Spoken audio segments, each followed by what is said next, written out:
యథార్థముగా ఆరాధించేవారు,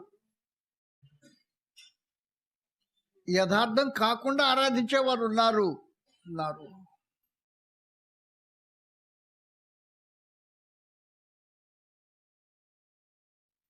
ప్రభువైన యేసుక్రీస్తు ద్వారా మానవ జాతికి ఒక సమాచారం పంపించారు, మెసేజ్. మనకి ఫోన్లో మెసేజ్ వచ్చినట్టుగా పరమదేవుడు ఏం చేశాడు అంటే, ఆయన మెసేజ్ని పరిశుద్ధాత్మ ద్వారా గ్రంథంలో లిఖింపజేశాడు. గ్రంథంలో ప్రతి వారికి మెసేజ్ తెలుస్తూ ఉంటుంది. గ్రంథం చదివేవనుకో దేవుని యొక్క మెసేజ్ ఏంటి అనేది తేటగా అది బయలుపరచబడుతుంటుంది. యోహాను సువార్త 4వ అధ్యాయం 23వ వచనం నుండి ఇలా రాయబడింది, చదువుతాం. యోహాను సువార్త, అయితే యథార్థముగా ఆరాధించేవారు తండ్రిని ఆరాధించు కాలం వచ్చుచున్నది, అది ఇప్పుడునే వచ్చిన్నది. తన్ను ఆరాధించువారు, తండ్రిని ఆరాధించువారు, తన్ను ఆరాధించువారు అట్టివారే కావాలని తండ్రి కోరుచున్నాడు. మెసేజ్ చాలా క్లియర్గా ఇచ్చేసాడు. మనకి మెసేజ్ ఫోన్లో మెసేజ్లు తీసుకోవటం అలవాటు పడిన మనుషులు గ్రంథంలో ఉన్న మెసేజ్ తీసుకోవడానికి ఇష్టపడట్లేదు. గ్రంథంలో మెసేజ్ ఉంది.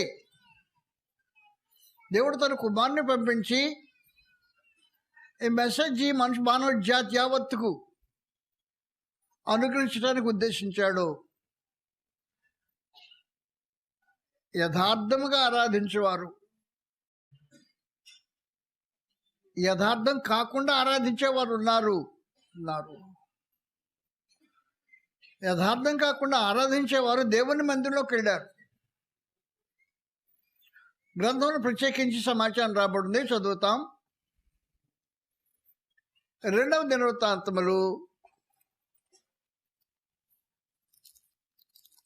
26వ అధ్యాయం 16వ వచనం రాబడి చదువుతాం.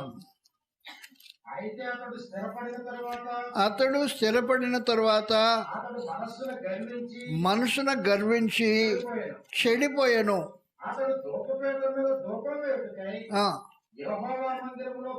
ప్రవేశించి ద్రోహం చేయగా, అది సమాచారం. దేవుని మందిరంలో దేవుని మీద ద్రోహం చేయకూడదు. ఆరాధకుడు దేవుని మందిరానికి వెళ్ళి దేవుని మీద ద్రోహం చేయటానికి ద్రోహ చర్యలు కట్టుకోకూడదు. ఇతడు మనసున గర్వించి చెడిపోయినవాడు. పరమదేవుడు కనికరించి తన జీవితంలో అన్ని మేలు చేసి ఒక ఆర్ఫన్ బాయ్, తన ఆర్ఫన్ బాయ్ జీవితంలో ఈ ఆర్ఫన్ బాయ్ని దేవుడు తీసుకొచ్చి 16 ఏళ్ల వయసు నుండి సాకి తన తండ్రి సింహాసనాన్ని ఇచ్చి తన దేవుడు కాపుకర్తగా నిలిచి కాపాడుతూ, హెచ్చించుతూ, జయమనుగ్రహిస్తూ గొప్ప చేసుకుంటూ వచ్చేసాడు. అలా గొప్ప చేసిన తర్వాత అతడు మనసున గర్వించి చెడిపోయాను అన్నట్టు రాయబడింది. ఈ మనసున గర్వించి చెడిపోయిన వాడు సరి అయిన ఆరాధకుడు ఉంటాడా? యథార్థవంతుడైన ఆరాధకుడు ఉండడు. అందువల్ల దేవుని మందిరానికి వెళ్ళిపోయి ధూపపేట మీద ధూపార్తిని చేతబట్టుకొని, అది నీ పని కాదు. ఆరాధకుడు యాజకుల చేత నడిపించబడాల్సిన అవసరం ఉంటుంది. రాజు అయినా ఆరాధకుడైతే దేవుని మందిరంలో యాజకుల చేత నడిపింపబడవలసిన కార్యక్రమానికి తలగ్గవలసిన అవసరం ఉంది. కాబట్టి దేవుని మందిరానికి వెళ్ళాడు. ముందుగా తను ఆలోచన చేసుకుని బయలుదేరాడు. కాబట్టి ముందుగా ఆలోచన చేసి దేవుని మందిరంలో ఏం చేద్దామని ఆలోచన చేశాడు అంటే, దేవుని మందిరంలో తన అధికారాన్ని స్థాపించాలని ఆలోచన చేశాడు. నెంబర్ 1. 2, దేవుని మందిరంలో తన ఇష్టాన్ని నెరవేర్చుకోవాలనుకున్నాడు. 2వ కార్యక్రమం. దేవుని మందిరం అది నీ అధికారం ఉండే స్థలం కాదు, నీ ఇష్టం నెరవేర్చుకునే చోటు కాదు. కాబట్టి యథార్థవంతుడు కాని ఆరాధకుడు ఏం చేస్తుంటాడు అంటే, దేవుని మందిరంలో దేవుని అధికారాన్ని ధిక్కరిస్తాడు. యథార్థవంతుడు కాకపోతే దేవుని మందిరంలో దేవుని అధికారాన్ని ధిక్కరించేవాడు ఉంటాడు. దేవుని పద్ధతిని అనుసరించిన వాడు ఉంటాడు. తన పద్ధతిని ప్రవేశపెట్టేవాడు ఉంటాడు. యథార్థవంతుడు కాకపోతే తనకు ఒక ప్లాన్ ఉంది. ఆ ప్లాన్తో వెళ్ళాడు. వానికి దేవుని మందిరంలోకి వెళ్ళిపోయాడు. ప్లాన్ ఏంటంటే, దావీదు సింహాసనం మీద తనకి దేవుడు అభిషేకించి కూర్చుండబెట్టాడు. రాజ్యపాలన అతనికి అప్పగించేశాడు. దాంతో సంతృప్తి పడకుండా ఈ యాజకుడికి అధికారాన్ని కూడా చేజిక్కించుకోవాలని మనసు కలిగిన వాడయ్యుండి దేవుని మందిరంలోకి వెళ్ళాడు. యాజకులకు అనుగ్రహించిన అధికారాన్ని నువ్వు చిక్కించుకుంటే దేవుని మీద తిరుగుబాటు చేసిన వాడు పోతావు. లోనికి వెళ్ళిపోయాడు. నేరుగా దేవుని మందిరానికి ప్రవేశించి ధూపార్తి దగ్గరికి వెళ్ళాడు. ధూపపెట్టె మీద ఉన్న ధూపార్తిని చేతపట్టుకున్నాడు. ప్రక్కనే ధూప చూర్ణం ఉంటుంది. ధూప చూర్ణాన్ని ధూపార్తి మీద నిప్పులుంచి దాంట్లో పట్టేస్తే దేవుని సముఖంలో ధూపం వేయబడుతుంటుంది. అయితే ధూపం వేయబడే పరిస్థితి అది నీకు సంబంధించింది కాదు. కాబట్టి ధూపం పెట్టె మీద ధూపార్తిని చేత పట్టుకుని నేరుగా లోపలికి వెళ్ళిన తర్వాత అజర్యా ఇంకా 80 మంది యాజకులు అతనితో పాటు లోనికి వెళ్ళిపోయారు. అరే రాజుగారు వెళ్ళిపోతాను లోనికి అని వెళ్ళిపోయారు. రాజు చేయకుండా పని చేయడానికి ప్రారంభించాడు. ధూపార్తిని చేత పట్టుకున్నాడు. అజర్యా వెళ్ళిపోయి చెప్పేశాడు, నాయనా ఇది నీ పని కాదు.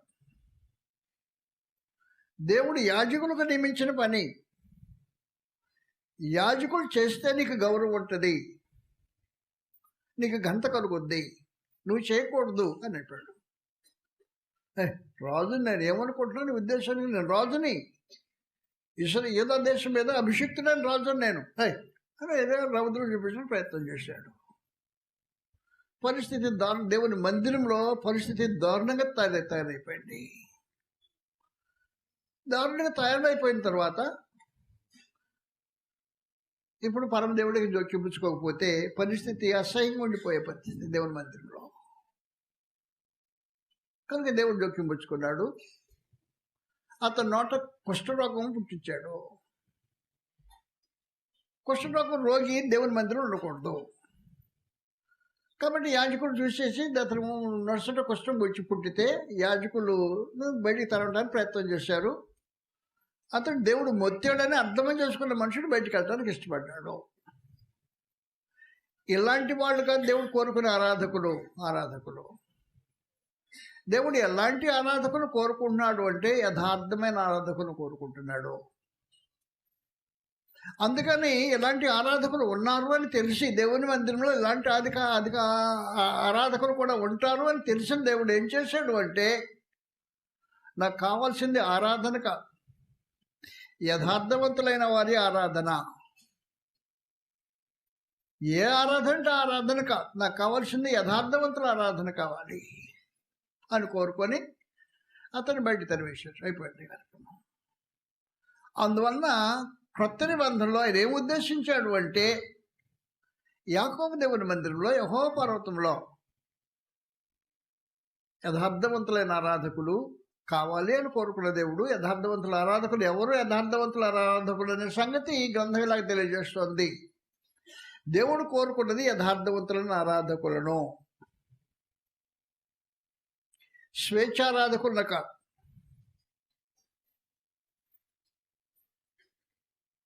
లేకపోతే తెలియబడిన దేవత ఆరాధించేసేవాడిని కాదు, వేషధారులైన ఆరాధకులను కాదు, యథార్థవంతులైన ఆరాధకులను కోరుకుంటున్నాడు. కోరుకునేవాడు దేవుడు కోరుకుంటున్నాడు. దేవుడు కోరుకొని ఒక మెసేజ్ పంపించాడు పరలోకం నుంచి క్రీస్తు ప్రభు ద్వారా. ప్రభుని ఏం చెప్పాడంటే, అయితే యథార్థముగా ఆరాధించేవారు అన్నాడు. దేవుడు కోరుకునే ఆరాధకులు యథార్థవంతులైన ఆరాధకులు. కోరుకునేవాడు దేవుడు. ఈయన తండ్రి ఆరాధన కోరుకుంటున్నాడు. విశేషమైన సమాచారం. కాబట్టి నువ్వు ఆరాధన చేసేది ఎవరో తెలియపోతే, తెలియబడ్డ దేవుని ఆరాధన చేసేవాడు నీ ఆరాధన పనికిరాదు, చెల్లుబడి కాదు. నువ్వు స్వేచ్ఛ ఆరాధన పరుడు అయితే నీ ఆరాధన అంగీకరించబడదు.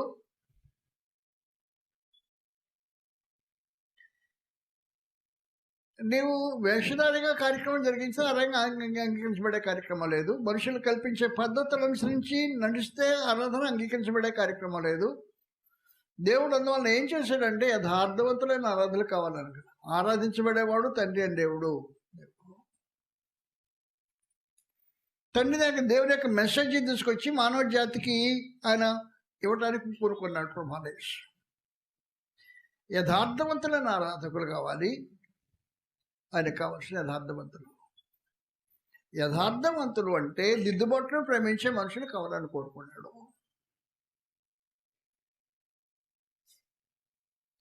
ఏం చేస్తారు యథార్థవంతులైన ఆరాధకులు? యథార్థవంతులు ఎలాగుంటారు అంటే యెషయా గ్రంథం 2వ అధ్యాయంలో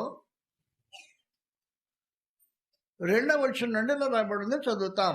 యెషయా గ్రంథము 2వ అధ్యాయం 2వ వచనం నుండి గ్రంథం ఎలా తెలియజేస్తుంది.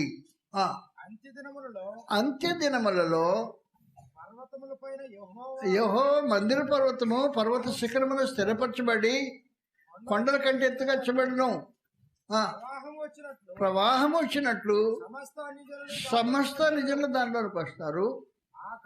ఆ కాలంలో సియోను నుండి ధర్మశాస్త్రమును యెరూషలేమును యెహోవాకు బయలుదేరును. జనులు గుంపులుగా వచ్చి యాకోబు దేవుని మందిరమునకు యెహోవా పర్వతమునకు వెళ్దాము రండి. ఆయన తన మార్గముల విషయమని మనం బోధిస్తాడు. మనం అంతరావులేదు నడుచుకుందాం అని చెప్పేది ఈ కార్యక్రమం. కాబట్టి యథార్థవంతులు ఏం చేస్తుంటారు అంటే దేవుని మాట కొరకు కనిపెడుతుంటారు. దేవుని సందేశాన్ని వినటానికి ఆలోచన చేస్తుంటారు. ఆయన బోధిస్తాడు. ఆ బోధ ప్రకారం జీవితాన్ని కొనసాగిద్దాం. యథార్థవంతుడు కానివాడు ఎలా చేంజ్ చేస్తుంటాడంటే బోధింపబడతాడు. ఉజ్జియా బోధింపబడ్డాడు, లోనికి వెళ్ళిపోయాడు దేవుని మందిరంలోనికి. అజర్య ప్రధాన యాజకుడు వెంట వెళ్ళాడు, అయా ఇది మీ పని కాదండి, అహరోను సంతతి వారైనా యాజకుల పని, ఇది మీ పని కాదు, దయచేసి ఆగేసాను బయటికి వెళ్ళండి అంటే. నాకు చెప్పేవాడు నీవు దేవుని మాటను తృణీకరించేవాడు యథార్థవంతుడు కాడు. సొంత ఆలోచన చేసేవాడు యథార్థవంతుడు కాడు. సొంత తీర్మానాలని అనుసరించే పోదలుచుకునేవాడు యథార్థవంతుడు కాడు. యథార్థవంతుడైతే ఆలోచన చేస్తాడు మాటలని. గ్రంథంలాగా అంది, యాకోబు దేవుని మందిరముకు యెహోవా పర్వతమునకు వెళ్దాం రండి. ఆయన తన మార్గముల విషయమే మనకు బోధిస్తాడు. బోధించిన తర్వాత మనం ఆయన త్రోవలో నడుచుకుంటాం. మన త్రోవలో నడుచుకునే కార్యక్రమం కాదు ఇది. వారు యథార్థవంతులు అంటే లోపం లేని వాళ్ళు కాదు, లోపం కలిగిన వాళ్ళు. బోధింపబడిన తర్వాత లోపాలను దిద్దుకొని జీవితాన్ని కొనసాగించేవారు యథార్థవంతులు. కాబట్టి దేవుడు కోరుకునే ఆరాధకులు ఎవరు అంటే యథార్థవంతులైన ఆరాధకులు కోరుతున్నాడు. ఉజ్జియా లాంటి ఆరాధకుడు కాదు. ఉజ్జియా ఏం చేశాడు అంటే, తన ఇంట్లో నుండి ఆలోచన చేసినప్పుడు దేవుని మందిరానికి వెళ్ళక ముందుగానే తను ఏం చేయబోతున్నాడో దేవుని మందిరంలో కార్యక్రమం తానే స్కెచ్ అవుట్ చేసుకున్నాడు. నేను వెళ్ళిపోయిన తర్వాత ఈ పని చేస్తాను. దేవునికి అంగీకారమా కాదా నాకు అనవసరమైన సంగతి. నేను చేయదలుచుకున్నది ఇది. యథార్థవంతుడుగా కాబట్టి నువ్వు యథార్థవంతుడు ఆరాధకుడు అయితే చేయాల్సిన కార్యక్రమం ఏమంటే దేవుని మార్గాలు ఏంటి, ఆయన సందేశం ఏంటి, ఆయన ఆలోచనలు ఏంటి, ఆయన గ్రంథస్థం చేసిన సిద్ధాంతం ఏంటి అంటే దాన్ని ఆలోచన చేయటం ప్రాముఖ్యమైన సమాచారం ఉంటుంది. అందువల్ల గ్రంథం ఏం చేసిందంటే, గ్రంథంలో ఏం చేశాడు దేవుడు తన మార్గంలో విషయమే బోధించడానికి మార్గాన్ని జాగ్రత్తగా రాయించి పెట్టాడు. ఆరాధన తండ్రి అని దేవుని చేయాలా, యథార్థవంతుల ఆరాధన చేయాలా,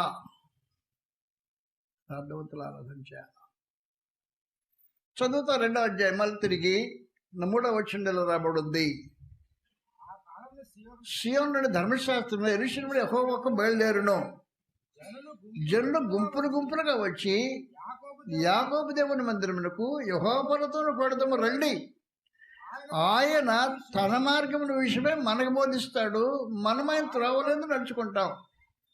మన బోధ విన్న తర్వాత జీవితాల్లో అవసరమైన మార్పులు చేసుకోవడానికి అవసరమైన మార్పులు చేసుకుంటాం. తర్వాత 4వ వచనంలో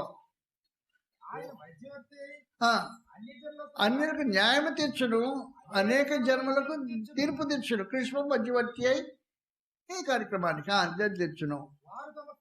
ఖడ్గములు నాగటి నక్కులు గాను ఈటలు మొచ్చుకొందరు గాను సాగకొట్టుకొందరు. జనం మీదకి జనం ఖడ్గమెత్తకుండును, యుద్ధం చేయ నేర్చుకుంటూ మానమెత్తురు అని చెప్పాడు. అందువలన యథార్థవంతమైన ఆరాధకులు క్రొత్త నిబంధన సంబంధులు ఏం చేస్తారు అంటే, యాకోబు దేవుని మందిరంకి యెహోవా పర్వతానికి వెళ్దాం రండి, క్రీస్తు సంఘానికి వెళ్దాం రండి. అక్కడ ఆరాధన జరిగే కార్యక్రమం. ఆరాధన క్రీస్తు సంఘంలో చేసే ఆరాధన. అది కాకుండా చేసే ఆరాధన ఎక్కడ చేసిన ఆరాధన కాదు. ఎక్కడ చేసిన ఎవరు చేసిన ఆరాధన కాదు. క్రీస్తు సంఘంలో చేసే ఆరాధన. యాకోబు దేవుని మందిరం యెహోవా పర్వతం. అక్కడ మార్గం విషయంలో బోధింపబడే కార్యక్రమం ఉంది. ఆరాధనలో బోధ, దేవుని యొక్క ఏర్పాటు, జీవితంలో మారు మనసు, దేవుని చిత్తం జరిగించడానికి మనిషి తీవ్రత.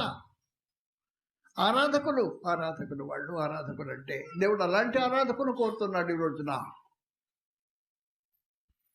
ఆరాధకులు యథార్థవంతులు, లోపం లేని వాళ్ళు కాదు, లోపాన్ని దిద్దుకునేవారు ఆరాధకులు. అలాంటి ఆరాధకులు దేవుడు కోరుకుంటున్నాడు. కాబట్టి నాకు ఇది ఇప్పుడు తొందర పెట్టి కొలువు దగ్గర కూర్చుండి నాకు ఖడ్గం చేసుకొని తిరిగి వచ్చేసావు, ఇది పనికిరాదని చెప్పేశాడు. నేను విన్నానయ్యా సందేశం, దేవుని మందిరంలో నాకు ఖడ్గం పనికిరాదంట, నాకైతే పనికి వచ్చిందంట అన్నారు. కాబట్టి దీన్ని తీసుకొని ఖడ్గం తీసుకొని నక్కుగా మలిచి నాకు ఇచ్చేయి అన్నాడు. కానీ ఇప్పుడే తీసుకెళ్ళిందంటే ఇది పనికిరాదంటలే. జీవితాన్ని మార్చుకుంటాను నేను.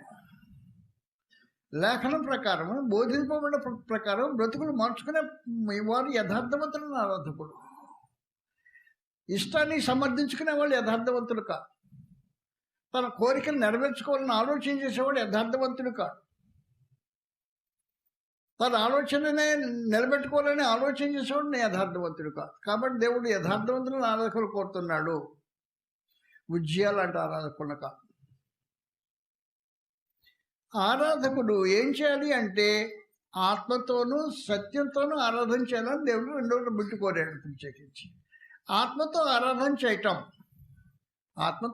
చేయటం అంటే గ్రంథం ఇలా తెలియజేస్తుంది. ఈ కథగా ఫిలిప్పీలకు రాసిన పత్రిక 3వ అధ్యాయం 3వ వచనంలో గ్రంథం తెలియజేసే సమాచారం. ఫిలిప్పీలకు 3వ అధ్యాయం 3వ వచనం రాబడింది. ఫిలిప్పీ 3వ అధ్యాయం శరీరమును ఆస్పదము చేసుకొనక దేవుని ఆత్మ వలన ఆరాధించుచు, అది ఆత్మతో ఆరాధన చేసే మనుషులు. శరీరమును ఆస్పదము చేసుకునే వారు ఆరాధన కావాల్సిన వారు ఆరాధకులు. శరీరం ఆస్పదం చేసుకోవటం అంటే, నా బ్యాక్గ్రౌండ్ ఏంటి అనుకుంటున్నావు,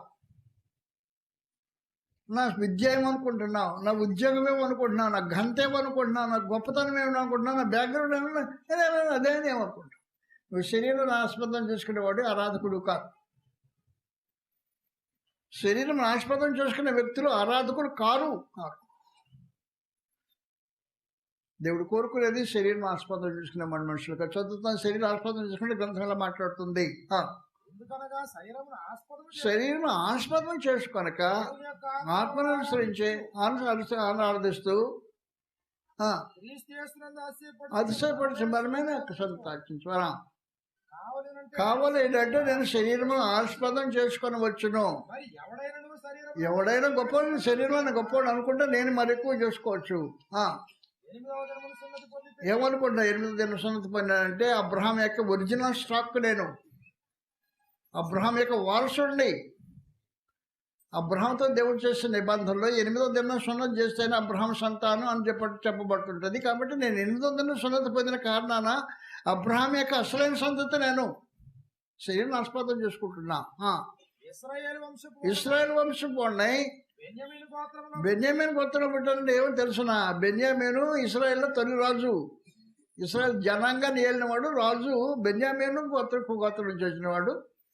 అతడి పేరు సౌలు, నా పేరు కూడా సౌలే. అయినా బెన్యామీను గోత్రపోడిని, శరీరం హెబ్రీల సంతానం. నేను హెబ్రీ భాష మాట్లాడతాను.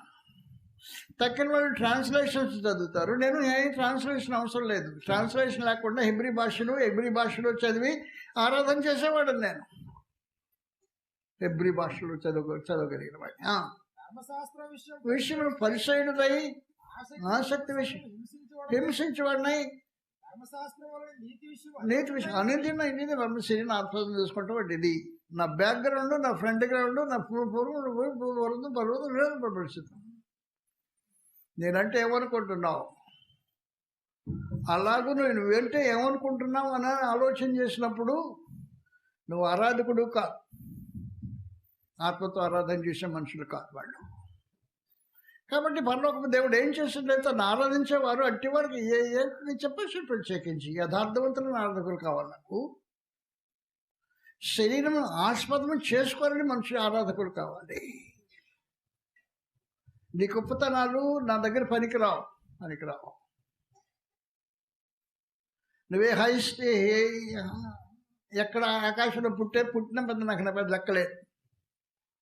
నీ అంతస్తు ఎంత పెద్దదైనా నాకు లెక్కలేదు. నీ విద్య ఎంతైనా నాకు లెక్కలేదు. నీ ఉద్యోగం ఎంత, నీ గొంత ఎంత గొప్పవాడైనా నాకు అవసరం లేదు. శరీరం ఆస్పదం చేసుకోవద్దు. శరీరమును ఆస్పదం చేసుకోనక ఆరాధన చేసేవాడు, ఆత్మతో ఆరాధన చేసేవాడు, అలాంటి వాడు నాకు కావాలి ఆరాధకులుగా.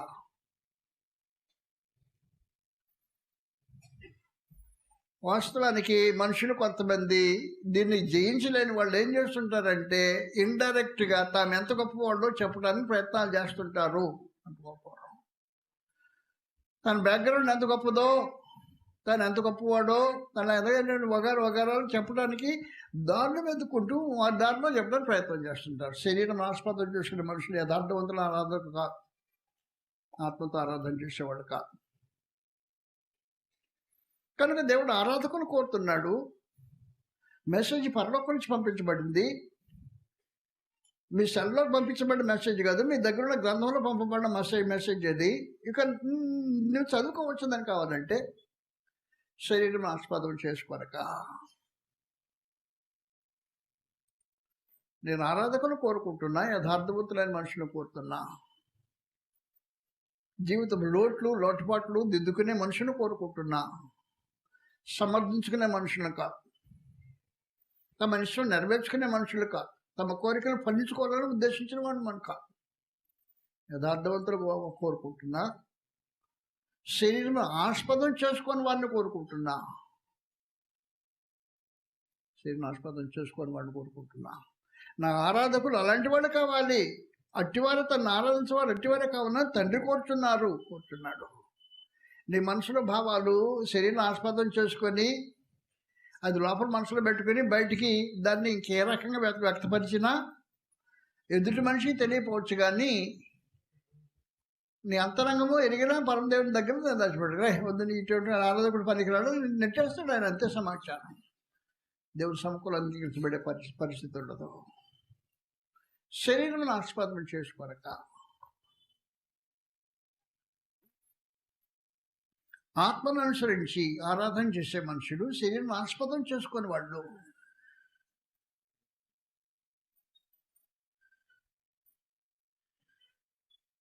నీ గొప్పతనం ఏంటో చెప్పుకోవటానికి ప్రసవేదన పడే మనుషులు శరీరం ఆస్పదం చేసుకునే మనుషులు, ఆరాధకులు కాదు. ఆత్మతో ఆరాధన అది సమాచారం. సత్యంతో ఆరాధన, గ్రంథం మాట్లాడితే గ్రంథం మాట ప్రకారమే జీవితం ఆరాధన జరిగించే మనుషులు అయి ఉండాలి. తండ్రి ఆరాధన కోరుతున్నాడు, క్రీస్తు కోరటం లేదంటే నేను యేసుప్రభుని ఆరాధన చేస్తానంటే ఇంకెవరు చెప్తాడు, నీకు ఇంకెవరు చెప్పే అవకాశం ఉండదు. క్రీస్తుని ఆరాధించమని కోరలేదు ప్రభా నేను ఎప్పుడు. మెసేజ్ పరలోకపు దేవుడు తండ్రి యొక్క మెసేజ్ తీసుకొచ్చి మానవ జాతికి అప్పగించడానికి ప్రభా నేసు మీడియేటర్గా ఉన్నాడు ఈ కార్యక్రమం జరిగించడానికి. యథార్థవంతులైన ఆరాధకుడు,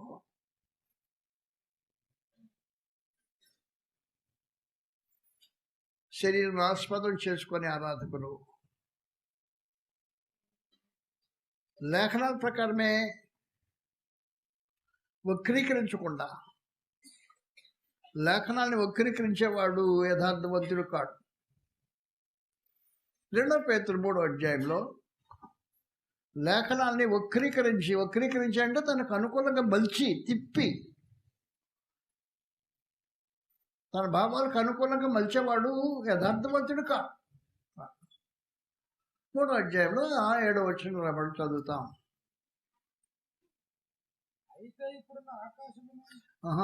3వ అధ్యాయము 16-17 వచనాలు ఆయన పత్రికలో రాసినాడు. సంగతులు గ్రహించటకు కష్టమైనవి, విద్యావిహీనులను అస్థిరులైన వారు అపార్థం చేసినట్టు స్వనీక నాశనానికి అపార్థం చేసేవాడు యథార్థవంతుడు కాదు. లేఖనాన్ని అపార్థం చేసేవాడు యథార్థవంతుడు కాదు. బ్రదర్ ఇక్కడ రాయబడింది కదా, బ్రదరు ఇక్కడ అపార్థం చేసేవాడు నువ్వు యథార్థవంతుడు కావు. నువ్వు ఆరాధనకి పనికిరాడు, ఆరాధన చేయడానికి పనికిరాడు, పనికొచ్చి మనిషి కాదు. అందువల్ల రైతుల మనవాలకించండి. దేవుడు పరలోకం నుంచి మెసేజ్ పంపించాడు కృష్ణ ద్వారా. ఆ మెసేజ్ మీ గ్రంథం మీ బైబిల్లో ఉన్న ప్రతి బైబిల్లో ఈ మెసేజ్ దాఖలు చేయబడింది. నువ్వు చదివితే సమాచారం తెలిసిపోతుంది. యథార్థవంతులైన ఆరాధనకు పోకముందు నీ ప్రవర్తన జాగ్రత్తగా ఆలోచన చేసేవా? దానికోసం ప్రత్యేకమైన ఇన్స్ట్రక్షన్ ఉంది గ్రంథంలో. ప్రసంగి గ్రంథం 5వ అధ్యాయం అందరికి తెలిసిందే. ప్రసంగి 5వ అధ్యాయంలో దేవుని మందిరానికి పోకముందుగా నీ ప్రవర్తన జాగ్రత్తగా చూసుకో అని చెప్పేసాడు ప్రత్యేకించి. ఇది ప్రవర్తనకు సంబంధించిన కార్యక్రమం, ఆరాధన ప్రవర్తనకు సంబంధించిన కార్యక్రమం. 5వ అధ్యాయం మొదటి నుండి దేవుని మందిరమునకు పోయినప్పుడు నీ ప్రవర్తన జాగ్రత్తగా చూసుకో. అర్పించినట్టుగా బలి అర్పించట కంటే సమీపించి ఆలకించడం శ్రేష్టము. తెలియక ఏ దుర్మార్గం పనులు, ఏ పని దుర్మార్గం చేశారు? బుద్ధిహీనులు అర్పించినట్టు బలి అర్పించటం దుర్మార్గం పనులు చేయటం. కానీ అనాలోచనగా పలుకుటకు త్వరపడనీయకు నీ యొక్క కాచుకొమ్ము.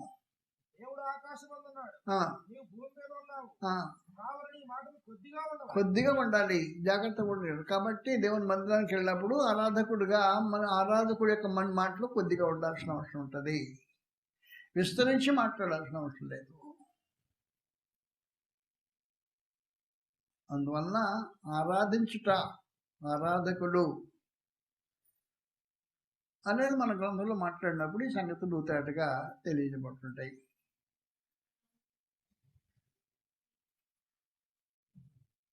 నేను ఆరాధకుడినే, తండ్రి దేవుని ఆరాధన చేస్తున్నా,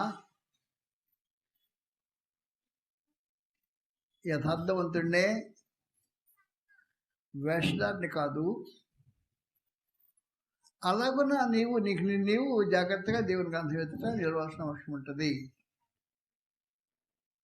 మేము ఆరాధనకు వెళ్ళాం కాదు, ప్రభు యేసుతో సహవాసం చేసే ఒక అద్భుతమైన అవకాశము దేవుడు కనిపించాడు. కృష్ణబుద్ధతో పాటు ఆరాధన చేసేటట్టు ఆయనతో పాటు సహవాసం చేసే ఒక అద్భుతమైన అవకాశం కల్పించాడు పరలోక దేవుడు.